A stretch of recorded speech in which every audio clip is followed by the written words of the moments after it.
સમાચારમાં વાત કરીએ તો વડોદરાના ભાયલી ગામ નજીક સગીરા પર ગેંગ રેપની ઘટના બાદ કોંગ્રેસ નેતા ચંદ્રકાંત ભથ્થુની આગેવાનીમાં વડોદરા શહેર કોંગ્રેસ સમિતિએ જિલ્લા એસપી ઓફિસ ખાતે રજૂઆત કરી।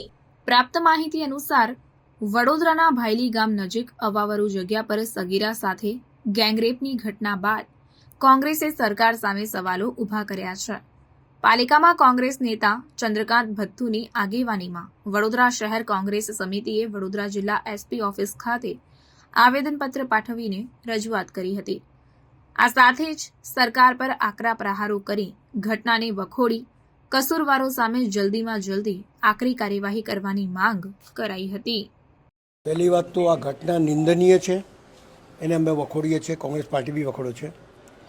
પણ કોઈ પણ નેતા હંમેશા લોકોની વચ્ચે ફરતો હોય, લોકોની લાગણી હોય તો ગમે તેવા સ્ટેટમેન્ટ મંચ ઉપર ચડીને આપી દે કે આખી રાત ગરબા કરો કે આ કરો, પણ જે ડિપાર્ટમેન્ટ સ્વતંત્ર છે, જે જાનમાલની સુરક્ષા કરવા માટે બંધાયેલો છે, એ ડિપાર્ટમેન્ટને સાથે તમે આપલે કરી, વાર્તાઓની આપલે કરી।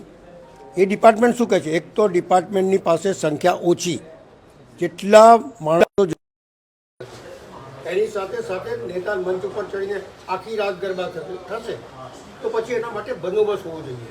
દીકરીઓની રક્ષા કરવા માટે તમારી પાસે શું વ્યવસ્થા છે?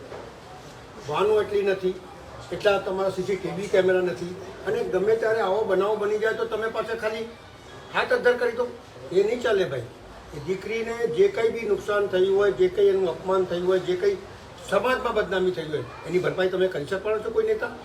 એટલે કડકાઈથી કામ લો, અને જે લોકોએ આ કૃત્ય કર્યું છે એના ઉપર સખતમાં સખત પગલાં લો, એવી કોંગ્રેસ પાર્ટીની માંગ છે। તમે શું કહેશો? હું એ જ કહું છું કે આ પ્રમાણના જો કેસો હમણાં વધતા જાય છે, હવે આપણી દીકરીઓ, અમારી પણ બેબી છે, હવે મને બીક લાગે છે કે આપણે બહુ ફ્રીડમ હતું ગુજરાતમાં, બરોડામાં ખાસ કરીને કે નવરાત્રિમાં બરોડાની છોકરીઓને એકદમ લહેર હતી કે જ્યારે મન ફાવે ત્યારે ગરબા કરવા જાય ને આવે, કોઈ દિવસ કોઈ જગ્યાએ બીક નહોતું। પણ આ બધા બનાવ પછી એવું લાગે છે કે હવે આપણે આપણી છોકરીઓને સાચવી રાખવું પડે। અહીં જરાય સુરક્ષા નથી, તો પોલીસ કર્મીઓનો અછાત છે, પોલીસ કર્મીઓ ભરતી નથી થતી। હવે એ લોકો જેટલી સંખ્યામાં છે એટલી સંખ્યા બધી જગ્યા પહોંચી નથી વળી શકતા।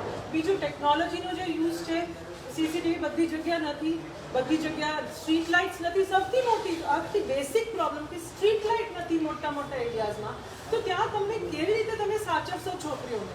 અને આજ હમણાં નવરાત્રિમાં છોકરીઓ ગરબા નહીં નીકળે તો ક્યારે જશે?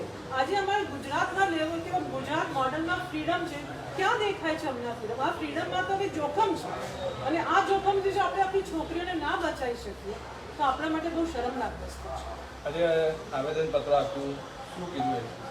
એસપી સાહેબે એમની પ્રમાણમાં જે લાગણી એમને વ્યવસ્થિત કરવી જોઈએ કરી છે, અને જે પ્રયત્ન એમને કરવા જોઈએ અમે એમને એ જ કીધું છે કે એક્સ્ટ્રા ગાડીઓ છોડો, તમારી પેટ્રોલ વેનિંગ વધારે શોધો, જે એરિયાઝમાં લાઇટ્સ, સ્ટ્રીટ લાઇટ્સ નથી, જે એરિયાઝમાં સીસીટીવી કેમેરા નથી, અને હમણાં બધા છોકરીઓ બધા રમે જ છે, રમવા નીકળે જ છે નવરાત્રિમાં, તો પ્લીઝ તમારું પેટ્રોલિંગ વધારો, એ જ અમારા માટે સૌથી મહત્વની વાત છે।